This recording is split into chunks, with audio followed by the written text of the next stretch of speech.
Bien, en el día de hoy voy a hacer una interrupción a la carta de Tito que estamos viendo para reafirmar cuál es la visión de la iglesia del Señor.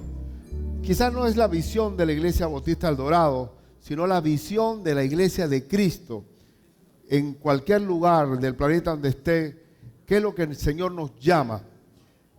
De acuerdo a Hechos capítulo 5, versículo 42, si lo pueden buscar, y dice: y todos los días en el templo y por las casas no cesaban de enseñar y predicar a Jesucristo.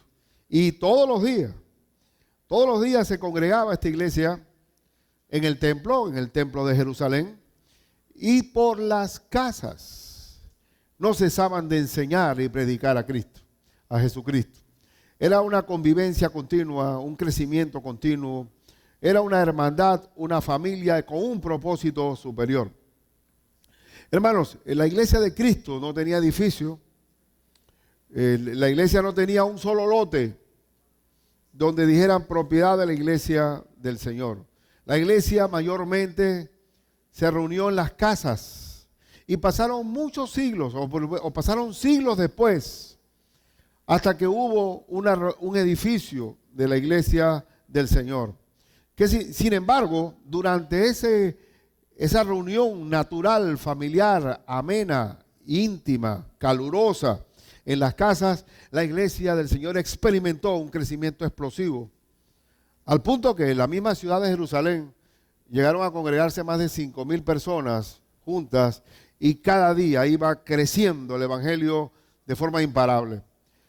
¿Y qué significa esto? Ahora que nosotros estamos también reuniéndonos en casa, estamos queriendo mantener el ADN de la iglesia de Cristo contenida en la Escritura, la convivencia natural.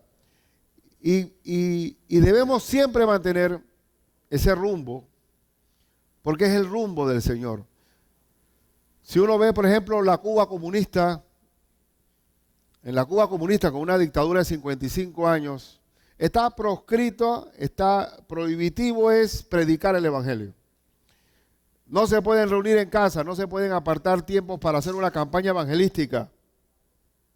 No se puede tomar un micrófono y hablar en un parque. No hay autorizaciones para tener reuniones públicas. Sin embargo, la iglesia cubana ha crecido y es una iglesia mucho más madura que la iglesia panameña. En un gobierno ateo, un gobierno donde los pastores fueron condenados a cortar caña y a considerarlos gusanos, la iglesia siguió creciendo en lo que ellos llamaban las casas culto. En las casas se dio la multiplicación y el crecimiento de la iglesia cubana. Y así podemos hablar de Rumania, que ahora con mi hermano Weldon, que tuve el privilegio de ir 2 años a Rumania, uno puede ver que durante la dictadura de Ceausescu, una dictadura por lo menos de 38 años, donde las iglesias eran dinamitadas, donde la gente se ponía a estudiar la Biblia en los sótanos, donde se prohibió la Biblia, se prohibió la lectura de la Biblia y los hermanos se sabían de memoria los textos bíblicos.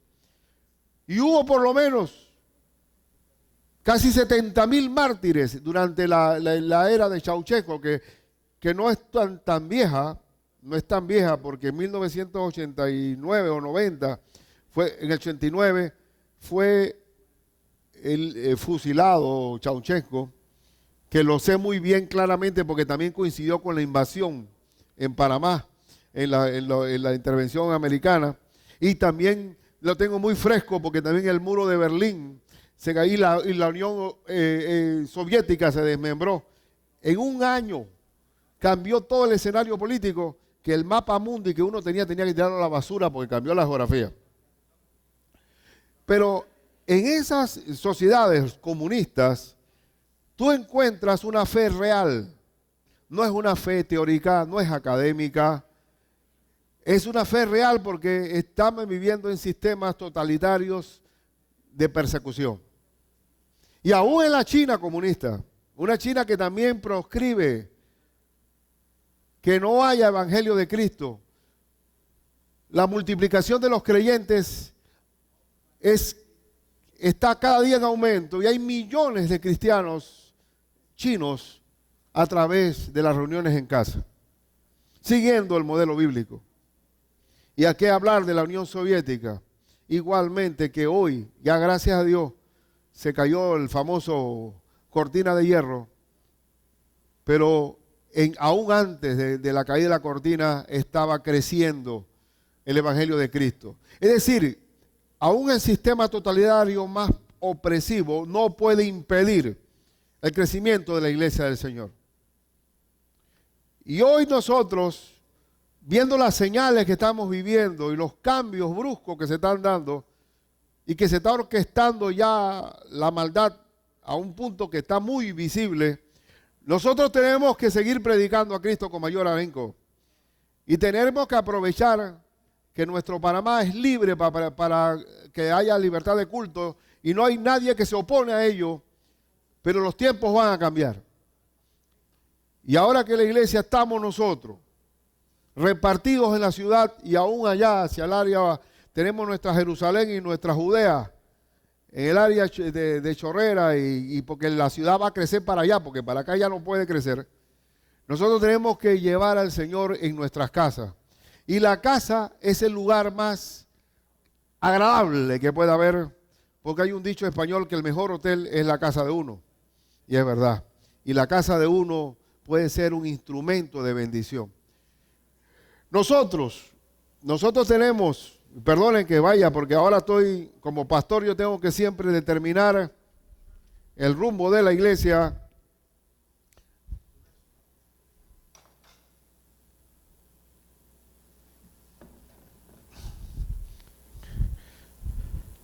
Nos congregamos para adorar al Señor aquí.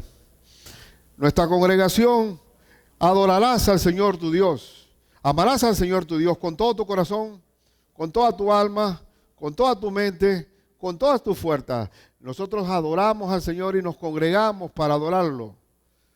Y al Señor tu Dios adorarás y a Él solo servirás. La iglesia se congrega para adorar. Nosotros aquí, gente nueva que viene, expresarle el reconocimiento de lo que hizo por nosotros. Una iglesia que adora es una iglesia que ama al Señor. Que ama al Señor. Y en la iglesia aquí, en esta gran reunión, se van agregando nuevos hermanos y ellos se van a sentir contagiados viendo el fervor, la alegría, la devoción de los hermanos. Y cuando uno está adorando, viene un relax, se bajan las defensas.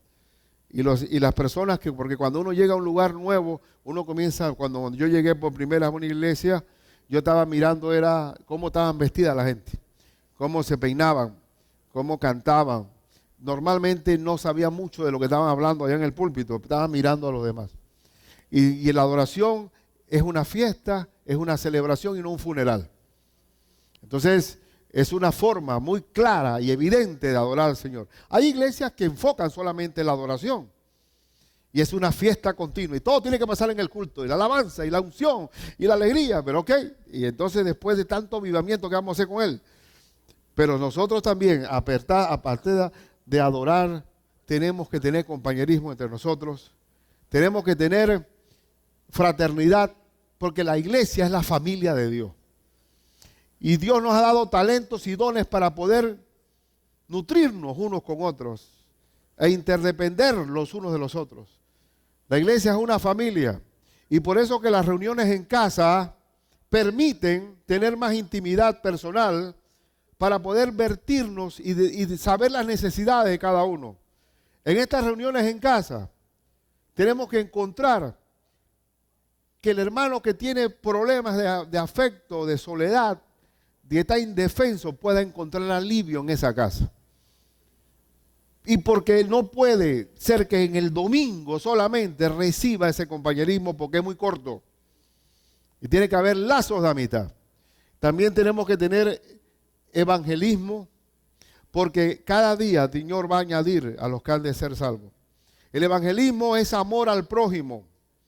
El evangelismo es amor al perdido. El evangelismo es tener la misericordia de Dios para compartir a aquel que no sabe para dónde va a ir. Porque el que no tiene a Cristo es como una oveja que no tiene pastor. No tiene dirección.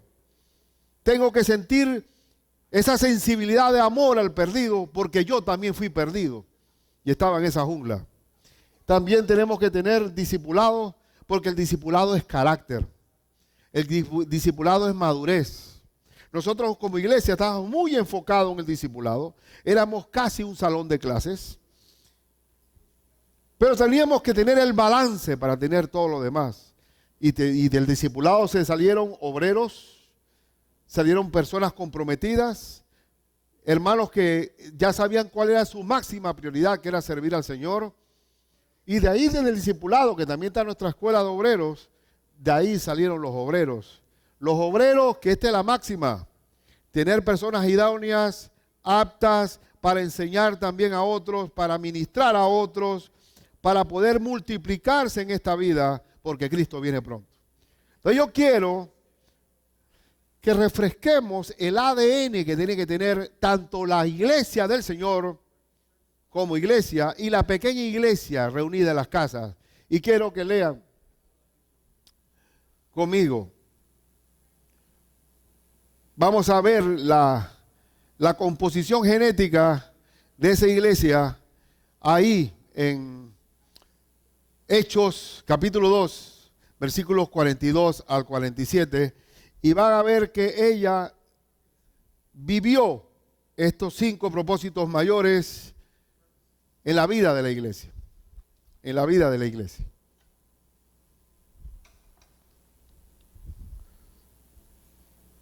Vamos a leerlo corridamente. Dice: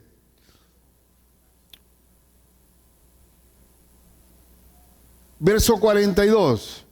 Y perseveraban, Hechos 2, y perseveraban en la doctrina de los apóstoles, en la comunión unos con otros, en el partimiento del pan y en las oraciones. Y sobrevino temor a toda persona, y muchas maravillas y señales eran hechas por los apóstoles. Todos los que habían creído estaban juntos y tenían en común todas las cosas, y vendían sus propiedades y sus bienes y los repartían a todos según la necesidad de cada uno, y perseverando unánimes cada día en el templo y partiendo el pan en las casas, comían juntos con alegría y sencillez de corazón, alabando a Dios y teniendo favor con todo el pueblo. Y el Señor añadía cada día a la iglesia los que habían de ser salvos. Y aquí en las casas podemos ver que ellos tenían compañerismo. El versículo 46 lo dice: y perseverando unánimes cada día en el templo y partiendo el pan en las casas, comían juntos con alegría y sencillez de corazón. Es decir, que en las casas comían. No importa lo que hubiera en la olla. ¿De qué sirve tener casas bonitas si nadie se visita? ¿De qué sirve vivir en un aislamiento? Una casa, un creyente debe ser hospitalario. Es lo normal que debe ser. Y la enseñanza es esa, la parte de la... leí la parte que estaba leyendo que era el compañerismo. No estamos en la etapa del compañerismo. La iglesia somos la familia de Dios. Después que Cristo se bautizó y fue tentado en el desierto por 40 días, ¿qué es lo que hizo primeramente Él? Escogió a 12. Y esos 12 fueron sus íntimos, sus compañeros. Él les transmitió su enseñanza y su doctrina. Comían juntos, andaban juntos. Era el discipulado y la enseñanza era todo el día por 3 años continuos. A veces uno quiere ser, oye, pero este discipulado de ustedes es muy largo. Largo fue el de Cristo. 3 años todos los días. Así que no se sienta, lo que pasa es que hay una gran vagancia, pero no, yo creo que a veces no tenemos mucho, nos llenamos la boca de discipulado frente a lo que significa el discipulado de Cristo. Y aquí vemos cómo el Señor, ellos tenían una convivencia, no había, la iglesia del Señor no está llena de ceremonialismos, ni ritualismos, ni liturgias, ni el punto 1, el punto 2. Una vez fui a una iglesia y yo tenía que predicar y cuando llego, todo el mundo en silencio y yo me fui arrimando a la primera silla ahí y después me acordé de Cristo, nunca te sientes adelante. Mejor, y me fui para atrás y me dice, ¿usted es el pastor Fernández? Sí, venga acá, véngase aquí adelante. Y me senté acá adelante. Espérese. De repente vienen 2 diáconos, el pastor principal, vamos a subir al culto. Y digo, y me hicieron, ahora, tax.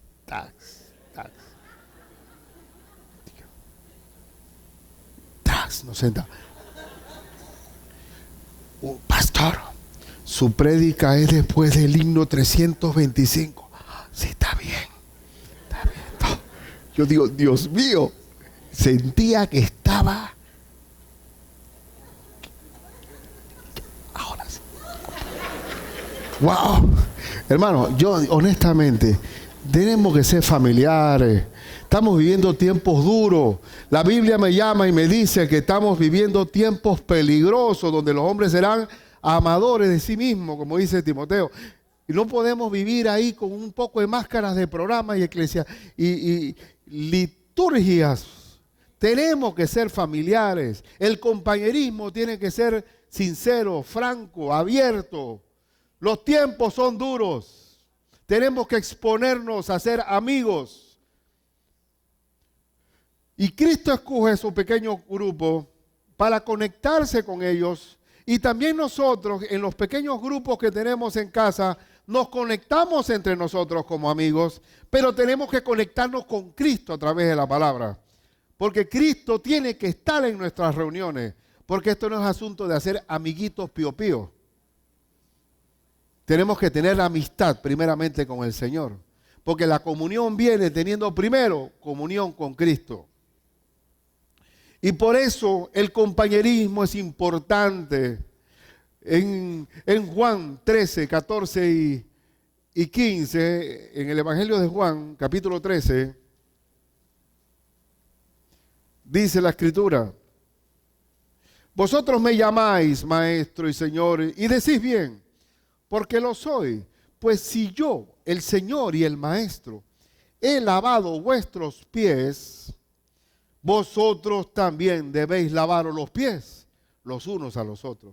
Porque ejemplo os he dado para que como yo os he hecho, vosotros también hagáis. ¿Y cómo yo lavo los pies? ¿Cómo nos lavamos los pies? Para mí la respuesta está en el versículo 34 y 35 de este mismo capítulo de Juan. Un mandamiento nuevo os doy, que os améis unos a otros como yo os he amado, que también os améis unos a otros. Y en esto, hermano, conocerán todos que sois mis discípulos, si tuviereis amor los unos con los otros. ¿Cuál es la muestra de que Cristo vive en nosotros? Porque nos amamos. La cosa es que amarse hay que exponerse.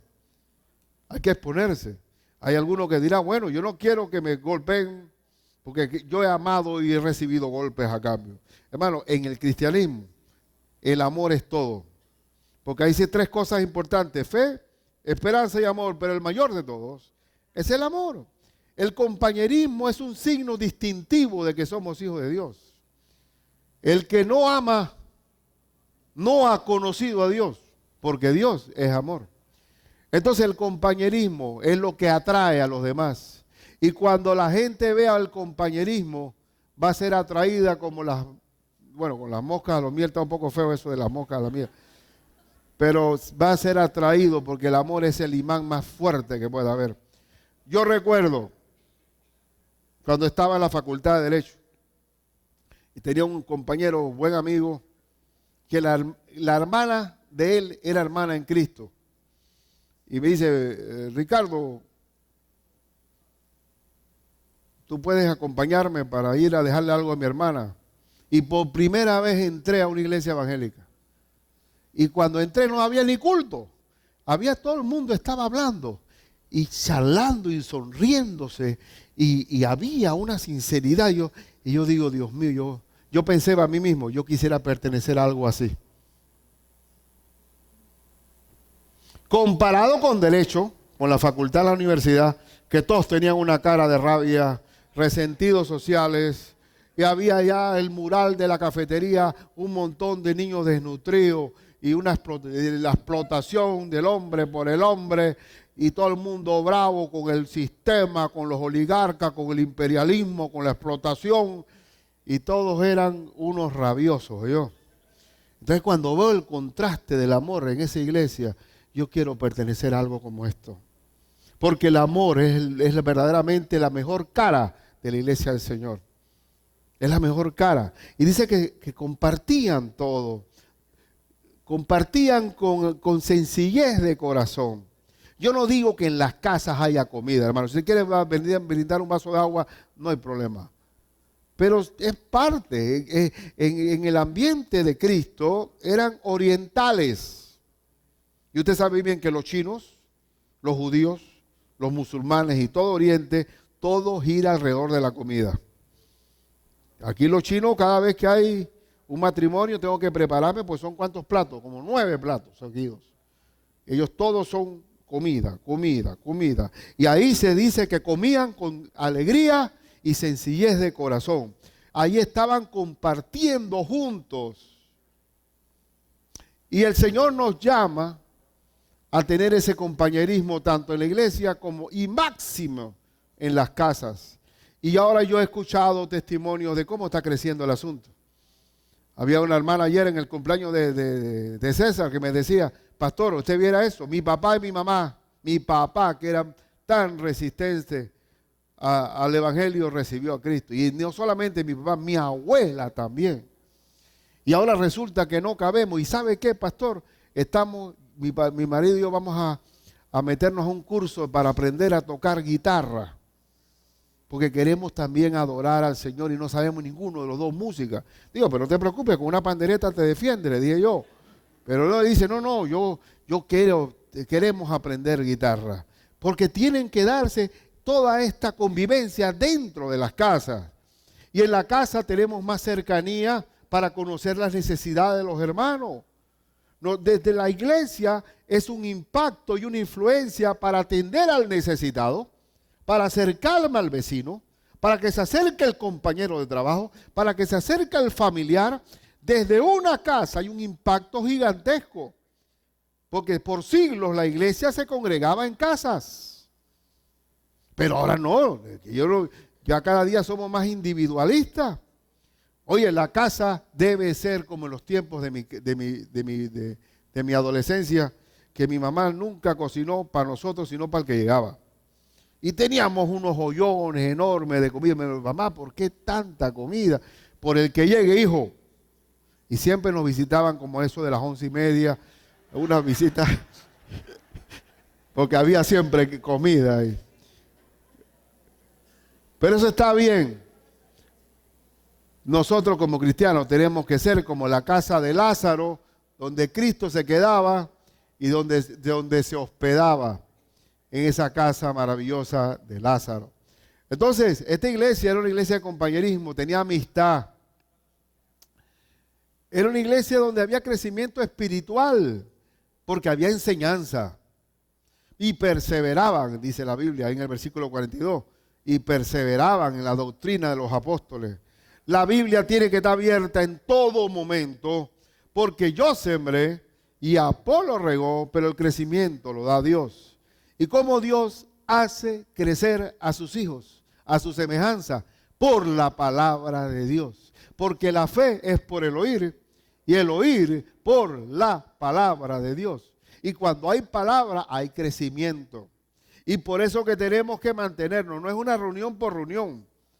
Porque si solamente nos reunimos porque nos simpatizamos, no vamos a crecer. Tenemos que crecer. La Biblia tiene que estar abierta para tener a Cristo interviniendo en nuestra vida para madurarnos. Para madurarnos. Y no solamente es recibir información, sino vivir lo que la palabra de Dios nos ordena como buenos hijos. Hermano, tenemos la palabra de Dios. Y Pablo dijo, no me avergüenzo del evangelio, porque es poder de Dios para salvación. Tenemos dinamita en nuestras manos para cambiar toda una cultura. El Evangelio cambia la cultura. Un pueblo parrandero, muy dado a la fiesta, como el nuestro, el Señor lo cambia totalmente para ser un pueblo laborioso, responsable, de buenas obras, de testimonio. Dios cambia todo. Y es más, entre más sucio está la persona, mejor todavía para él. Porque un joven rico no se convirtió, pero Lázaro sí. Digo, Lázaro no, Zaqueo. Me confundieron los cables. Zaqueo, que era el saqueador, aquel corrupto que estaba con peculado llevándose los fondos públicos de Roma. Sin embargo, Zaqueo abrió su corazón a Cristo. Y entonces no nos sorprende de que en el Evangelio de Cristo se salve el que menos uno piensa. Se salve el más sucio de todos. ¿Y por qué será que el más pecador es el que primero se convierte? Porque él sabe que el pecado no le rindió en nada, no le rinde en nada. Y todo lo contrario, se siente vacío, hueco, con un montón de consecuencias negativas contra él. ¿Qué es lo que salva a Panamá? ¿Un gobierno? El gobierno de Cristo, pareciera para mí, Panamá. Es el que cambia todo. Y hermanos, a través de las casas podemos influir en nuestra vecindad. Y por eso que también ahí en este ADN que vemos en Hechos 2, podemos ver también que ellos ministraban. La palabra ministrar en la Biblia significa se servían unos a los otros. El versículo 45 de nuestro texto base dice que y vendían sus propiedades y sus bienes y los repartían a todos según la necesidad de cada uno. Ahora, ¿tenemos que repartir ahora nuestros bienes, hermano? Claro que no. Ahora, ¿por qué se dio este fenómeno en esta iglesia de repartir los bienes? Porque Pedro, cuando recibe el Espíritu Santo en aquel día del Pentecostés, Pedro dice, señores, ya el Señor está aquí y se acabó. Ya se instalará el reino para siempre. Y dice todo el mundo, ¿y para qué vamos a regresarnos para atrás? Porque ellos vinieron a la fiesta del Pentecostés. Había por lo menos 18 lenguas ahí y se quedaron viviendo. Y resulta que en la casa hebrea de Denis se metieron 20. Y resulta que todas las casas allá se llenaron, entonces tenían que repartir. Pero por favor, a veces también el libro de Hechos no es un libro de doctrina. Es un libro donde narra hechos. Cuando Cristo le dijo muy claramente que esperaran el Espíritu Santo para que me sean ¿qué? Testigos en toda Jerusalén, en Judea, en Samaria y hasta lo último de la tierra. Entonces, ¿cómo es que van a quedarse nada más en Jerusalén? No estaban recibiendo bien las instrucciones. Tenía que ir el Evangelio a todo el mundo. Ahora nosotros no tenemos que repartir, sino compartir. Compartir. Y no es lo mismo repartir que compartir. Entonces, el ministrar es ministrar necesidades. En un pequeño grupo se puede ministrar a las necesidades que no lo podemos lograr en un grupo grande como este. Y podemos ministrar y servir porque cada creyente, cada hijo de Dios, hermanos, escúchenme bien, tiene dones especiales que Dios le ha dado para servir dentro del cuerpo. Dios no tiene, Cristo no tiene cestos de basura. Cada uno tiene una utilidad perfecta dentro del cuerpo del Señor. Y por eso podemos servirnos los unos a los otros y depender los unos con los otros. Y podemos hacer toda una predicación de los unos a los otros, porque está a lo largo de toda la Biblia. Y con los dones y talentos que Dios nos dio, servirnos, ministrarnos. El hombre sin Dios necesita una palanca política. La gente dice, tú necesitas una palanca. ¿Se acuerdan lo que dicen? Y algunos dicen por ahí, yo no soy árbol sin sombra. Tú no tienes idea con quién te estás metiendo. Tú no sabes quién es mi familia. Tú no tienes idea de la raza, de la sangre azul que yo tengo atrás. ¿Ah? O tú no sabes quién es mi compadre. Porque entonces nos ponemos, eso del compadrazgo, eso es puro cuento. No tiene que ver, el compadre siempre es alguien que está mejor que uno. ¿Usted no lo ha notado? ¿Y cuál es la idea? Compadrazgo es formar como una especie de, acuérdate que tú eres mi compadre, y mi hijo es tu padre, tu ahijado. Yo tenía como varios ahijados tuve por ahí. Yo ni me acuerdo de pueblo que, oiga, padrino, yo no sé ni quién era ese hombre. Pero el hombre busca relacionarse para buscar apoyo. En la iglesia del Señor está para eso el cuerpo de Cristo, para poder acuerparnos, para apoyarnos los unos a los otros. Y el mejor ejemplo lo dice ¿dónde? En 1 Corintios capítulo 12, versículo 12 en adelante. Vamos a buscarlo. 1 Corintios capítulo 12.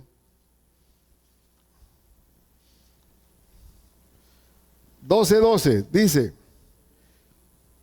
porque así como el cuerpo es uno y tiene muchos miembros, pero todos los miembros del cuerpo, siendo muchos, son un solo cuerpo, así también Cristo. Nosotros somos muchos, pero somos un solo cuerpo, que es el cuerpo del Señor. Porque por un solo espíritu fuimos todos bautizados en un cuerpo, sean judíos o griegos, sean esclavos o libres, y a todos se nos dio a beber de un mismo espíritu. Todos tenemos un don de Dios para servir en el cuerpo. Además, el cuerpo no es un solo miembro, sino que muchos. Si dijere el pie, porque no soy mano, no soy del cuerpo, por eso no será del cuerpo. Hermano, últimamente, ya los últimos años, han pasado tantos años y ahora es que yo he ido a una clínica de pie. Oye, a los pobres pies míos que tienen que soportar este cuerpecito. ¿Ah? Y ahí está el pie encerrado en el zapato. Y entonces Pablo está hablándoles a los corintios como si fueran niños y les dijo que eran niños. Ustedes son niños espirituales porque toman leche, y como ustedes toman leche, les estoy dando una clase de kindergarten para que entiendan lo que significan los dones espirituales. Hay algunos que se sienten en pie y no son manos, porque la mano las mujeres se pintan las uñas, se le pone anillos y la mano se le pone crema y en los pobres pies encerrados ahí abajo. Entonces no existe, pero ¿qué pasaría si tenemos una espina enterrada en el dedo gordo del pie? Se afiebra todo el cuerpo. Nosotros valemos, cada uno tiene un papel tan grande que cuando estamos adoloridos uno se enferma el cuerpo enteramente. Y ay, qué terrible cuando los viejos se descaderan, ¿no? Porque ya los huesos están fallando. Mi hermana Aida, que está recién con su mamá. ¿Y por qué se descadera el viejo? Porque se da descalcificando. ¿Y qué problema cuando no puede caminar? Entonces valoramos los pies. Todos tenemos un don especial, pero nadie está por encima de otro. Nadie está por encima. Somos interdependientes. Y miren lo que dice, como sigamos con la clase de kindergarten esta que está dando el apóstol. Y si dijere la oreja, porque no soy ojo, no soy del cuerpo, por eso no será del cuerpo. Hermano, hay algunos que piensan que son orejas, como la oreja es diferente al ojo, porque al ojo se le pone ahora lentes de contacto de colores, las mujeres se ponen sombra, ¿no? Inclusive hay boleros para los ojos y ninguno para la oreja. ¿Se lo ha notado eso? ¿Ah? ¿Notado esa situación? Que los lindos ojos debajo de esas dos cejas. Y hay dos ojos verdes y la oreja nada. Y se le olvida hasta limpiarla a la gente. Pero la oreja tiene su valor. ¿Y qué problema? Ser sordo. ¿Qué problema? Que nada más con un poquito de pérdida de audición ya no te puedes comunicar bien. Todos valemos. Nadie está por encima del otro. Nadie está. Esta iglesia de Corintios consideraban que estaban uno arriba del otro. Y así mismo sigue hablando. Y sigue hablando y dice, si todo el cuerpo fuese ojo, ¿dónde estaría el oído? Si todo fuese oído, ¿dónde estaría el olfato? Imagínense que todos quieren ser ojos en la iglesia. Por eso que Dios puso los dones como Él quiso. Porque si fuera por decisión de nosotros, todos queremos ser ojos. Un solo ojón aquí, mirando para todos lados. ¡Qué bello ojo! Pero no puede servir fuera del cuerpo un miembro solitario o una sola orejona, oyendo y oyendo para allá y para acá. Está hablando en una forma muy simple para entender una gran verdad bíblica. Nos necesitamos los unos a los otros. Nos tenemos que lavar los pies los unos a los otros. Tenemos que amarnos los unos a los otros. Somos una familia y Dios repartió dones para que podamos depender los unos de los otros. Y por eso es importante el compañerismo. La iglesia de Cristo no es una rutina. Ay, voy para el culto. Lo que llaman mucho en el ambiente católico el cumplimiento, ¿no?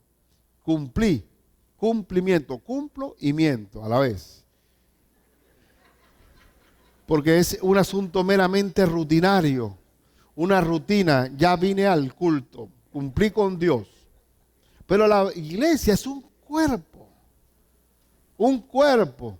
¿Y por qué hay que congregarse? Y dice la Biblia, no dejando de congregaros como algunos tienen por costumbre. ¿Por qué no hay que dejar de congregarse? Porque ahí, como dice el Salmo 133, porque ahí en la iglesia, ahí envía Jehová bendición y vida eterna. Ahí es donde recibimos consejo. Porque el consejo que no se recibe en la iglesia de Cristo a través de la palabra, se va a recibir del mundo. Se va a recibir del mundo. Igualmente con los jóvenes. Y bueno, y sigamos un momento porque esto es importante. Mas ahora, Dios ha colocado los miembros, cada uno de ellos en el cuerpo como Él quiso. Porque si todos fueran un solo miembro, ¿dónde estaría el cuerpo? A mí me gustó el regalo que me dio el Ministerio de Alabanza. Me hicieron un regalo para el Día del Pastor, una cuchilla suiza. Oye, qué belleza. Y me leí el manual para saber cada aspecto de funcionamiento de la cuchilla suiza. Y a mí me encanta cargarla aquí. Porque, oye, no hay cosa que no pueda resolver esa cuchilla suiza. Y me siento un MacGyver ahí, dándole para allá y para acá. Y como el Señor es una sola cuchilla, pero que tiene un montonón de funcionamiento, tiene 82 funciones, y yo le he agregado unas más que no estaban en el manual, porque me he dado cuenta, y el pastor tiene que ser que para administrar la iglesia, ubicar los dones que le ha dado. ¿Y cómo uno puede saber cuál es el don que cada uno tiene? En el servicio, porque tiene que servir primero para saber qué es lo que está mostrando Dios. Así que dije, pastor, ¿usted cuál cree que debe ser mi don? Oye, comienza a ser amoroso y comienza a involucrarte en el servicio y vas a ver que va descollando el don que está en ti. Porque la regla de oro en la Biblia es el servicio. Porque el que quiere ser primero en el reino de Dios debe ser siervo de todos. Siervo de todos. Y entonces dice la Escritura, pero ahora son muchos los miembros, pero el cuerpo es uno solo. Bueno, no leí el 19. Porque si todos fueran un solo miembro, ¿dónde estaría el cuerpo? Pero ahora son muchos los miembros, pero el cuerpo es uno solo. Ni el ojo puede decir a la mano, no te necesito, ni tampoco la cabeza, los pies, no tengo necesidad de vosotros. Antes bien, los miembros del cuerpo que parecen más débiles son los más necesarios. ¿El ojo es débil o no? Débil. Y aquellos del cuerpo que nos parecen menos dignos, a estos vestimos más dignamente. ¿Verdad que por qué será que tenemos ropa para cubrir los miembros que no son muy dignos, no? Si no hubiera sido ropa, eso hubiera sido un poco feo. Pero Dios vamos cubriendo los miembros menos dignos. Y los que en nosotros son menos decorosos, se tratan con más decoro, como es el caso del cabello. ¿Cuánto decoro las mujeres invierten en el cabello, hermano? Yo pienso, honestamente, y lo digo por segunda vez, mi hermano Alcedo, que yo creo que los dueños de estos salones de belleza ganan más que un cardiólogo que ha estudiado mucho más que ellos, por un miembro que no es necesario. Porque aquí a varios podemos testificar que no es necesario el cabello. Pero se invierte el tiempo decorando al miembro menos decoroso, cubriendo al menos digno. ¿Y por qué razón? Porque lo explica más adelante y lo dice con una forma muy sencilla. Dice el verso 24, porque los que en nosotros son más decorosos no tienen necesidad, pero Dios ordenó el cuerpo, dando más abundante honor al que le faltaba, para que no haya desaveniencia en el cuerpo, sino que los miembros todos se preocupen los unos por los otros. En una congregación grande no puede haber esa preocupación, porque ya yo tengo tratando nunca de irrespetar a un hermano por olvidarme. ¿Cómo que tú te llamas? Eso es algo horrible para un pastor. Entonces tengo que estar Mariela, Maribel, aquí está Maribel, no, si es Maribel, se llama igual que esta Maribel que está acá, y así voy conectando y tratando, pero hay nombres que no me puedo retener porque no sé cómo relacionarlo. Imagínense ustedes que todo estuviera recargado en el pastor. Todos tenemos que preocuparnos los unos por los otros, y la mejor forma es encontrarnos en las casas. Venimos a festejar y a adorar al Señor, a compartir la palabra, pero necesitamos la fraternidad íntima. Y eso se logra en los grupos pequeños. En los grupos pequeños. Ahí nos conocemos cara a cara. Y es fundamental en estos tiempos donde está el ASA por todos lados, sin afecto. Así es el mundo, sin afecto. Y dice al final, el verso 26, de manera que si un miembro padece, todos los miembros se duelen con él, y si un miembro recibe honra, todos los miembros con él se gozan. Bueno, pastor, ustedes no se han preocupado por mí. Digo, hermano, pero espera un tantito. Tú sabes, tú eres miembro de la iglesia. ¿Qué significa miembro? Miembro de la iglesia. No, yo tengo la membresía en la iglesia tal. Esta es mi iglesia, soy miembro. Pero un momento, ¿eres miembro o eres miembro del cuerpo o eres el reloj o la sortija? Un miembro significa que está funcionando, está integrado a un servicio. Ser miembro es estar participando en el cuerpo del Señor.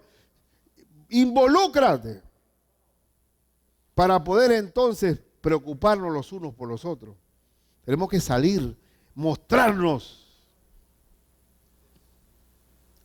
Muy bien.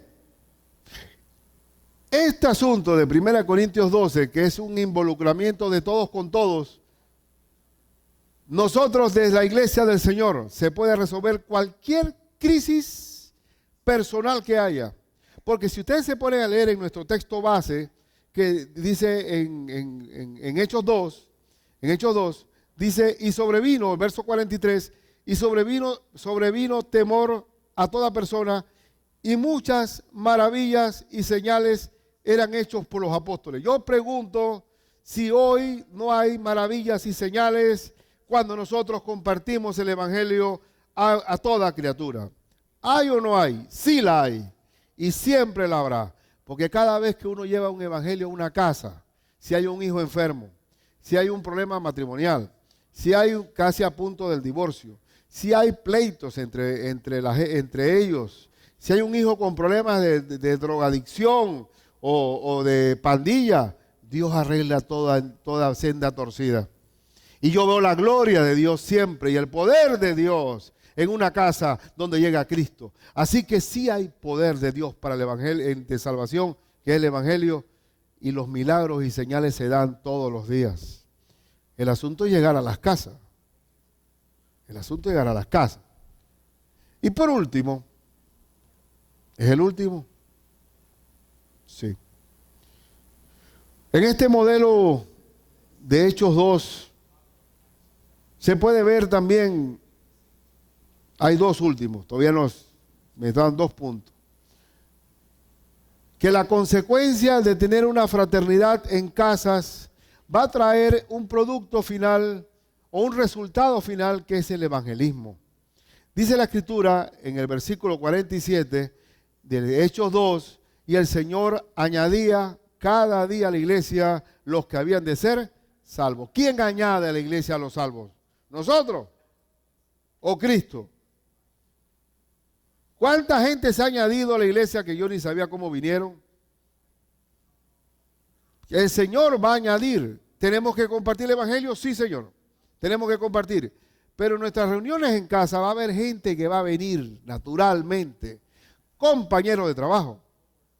Va a haber vecinos, va a haber parientes que se van a ir añadiendo de forma natural y van a ser impactados por el afecto, el amor y el compañerismo que hay en las casas, así como yo fui impactado cuando fui a aquella pequeña iglesia cuando era estudiante de la universidad.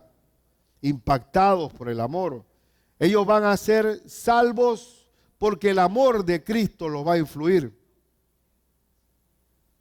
Allá en Marcos capítulo 5, versículos 18 y 19, vemos el caso del endemoniado gadareno.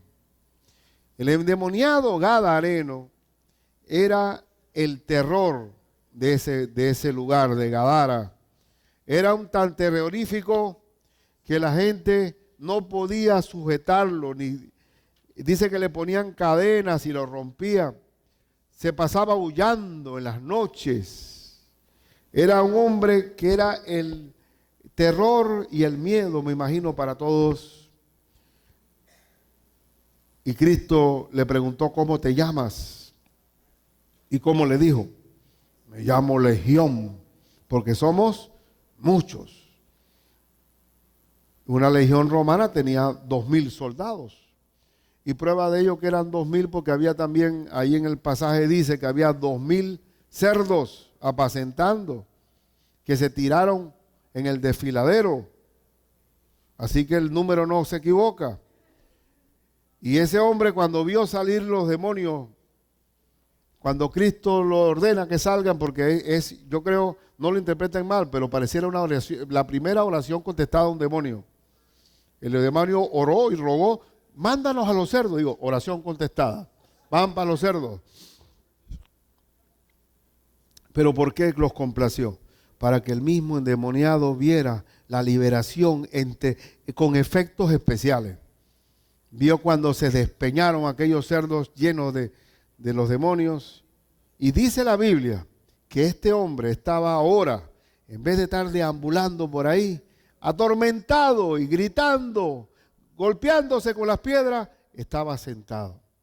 En vez de estar desnudo, estaba vestido. Y lo mejor, estaba en su juicio cabal. El cambio que hizo el Señor. Ahora, ¿qué hizo ese hombre que era el repudio de todos? Quería irse con Cristo en la barca. Porque fue el que lo liberó, su Señor. ¿Pero qué le dijo Cristo? No vengas conmigo. Vamos a ver lo que le dijo. Ya les dije que era ¿qué? Marcos 5, 18 y 19. Le dijo, al entrar él en la barca, el que había estado endemoniado le rogaba que le dejase estar con él. Mas Jesús no se lo permitió, sino que le dijo, ¿qué le dijo? Vete a tu casa, a los tuyos, y cuéntales cuán grandes cosas el Señor ha hecho contigo y cómo ha tenido misericordia de ti. ¿Qué debemos hacer cuando nosotros recibimos la liberación de Cristo? Porque conoceréis la verdad y la verdad os hará ¿qué? Libres, liberación. Compartir las cosas grandes que hizo Cristo en mi vida. Solamente con el testimonio la gente recibe al Señor.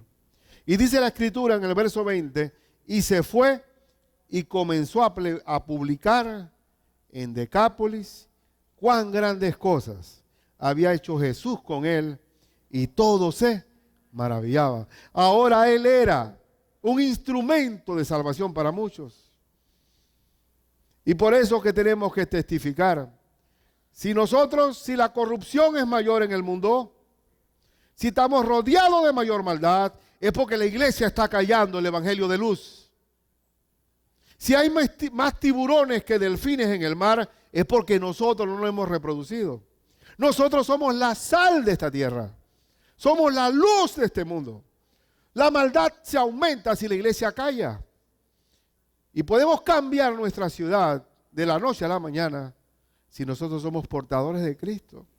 Si este hombre, que sin mucha instrucción bíblica, fue un impacto para toda Decápolis, nosotros también, cada uno de nosotros, puede ser de influencia para nuestra tierra.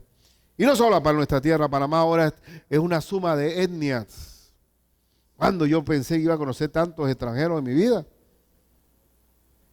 Y ahora me veo obligado hasta a hablar inglés porque ahí estaba yo con Weldon cazando unas palabras para poder comunicarme con mi hermano Weldon. Y hablamos, Weldon, hablamos. Pero entonces, ¿qué pasa?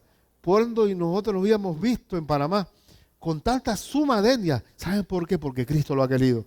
Y lo ha querido para que testifiquemos el evangelio de Cristo a toda criatura. Y desde este pequeño país vamos a ser de bendición para el mundo entero. Vamos a ser bendición para el mundo entero. Porque aquí tenemos y nos están faltando banderas para representar a todas las etnias que hay en nuestro país. Y por último, querido hermano, en esta iglesia y las casas debe ser así, debemos adorar. Así como Maricruz y Andrés quieren aprender guitarra para poder dirigir, tenemos que adorar. Adorar en las casas. ¿Y por qué hay que adorar? La adoración significa rendición. Me rindo a ti. Y yo me rindo a Él. Yo me rindo a Él, mis flaquezas y pecados, todo llevo a Él. Ahí, ¿qué significa adorar? Rendirse. ¿Qué significa adorar? Reconocer. Tú eres mi rey, tú eres mi amo, tú mereces la gloria, tú mereces mi servicio, mi entrega. Romanos 12:1 que dice, así os ruego, por las misericordias de Dios, que presentéis vuestros cuerpos como un sacrificio vivo, santo y agradable, que es vuestro culto racional. ¿Qué es adorar? Rendirme. Estoy a disposición tuya. Úsame, Padre, para tu gloria. Hermano, Cristo viene. El Señor viene. Y cuando aparezca, ¿qué usted cree? ¿Cómo vamos a expresarle a Él gratitud por la salvación? Adorando. Ese es el lenguaje que va a existir. Y solamente para que tengan idea, ahí en Apocalipsis, cuando estemos en la presencia de Dios, ¿cuál va a ser una de las grandes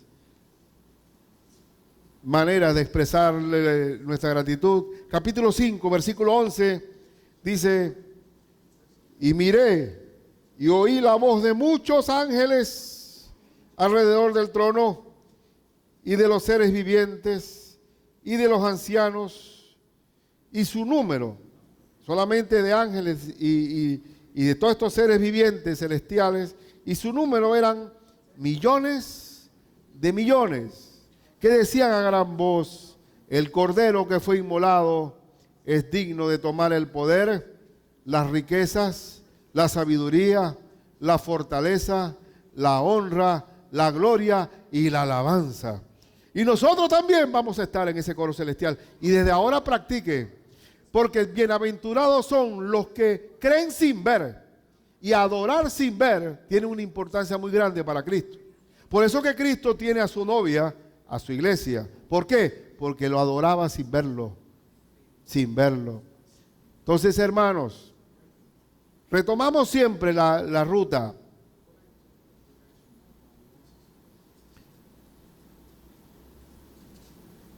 Mientras que vivamos con el ADN genético del Señor de lo que Dios quiere para su iglesia, tendremos una iglesia sana, una iglesia saludable. Sea hermano, comparta el evangelio, adore al Señor, sea compañero y amigo para su hermano, predique el evangelio y ministre de acuerdo al don que Dios le ha dado. Vamos a orar en el nombre del Señor Jesucristo.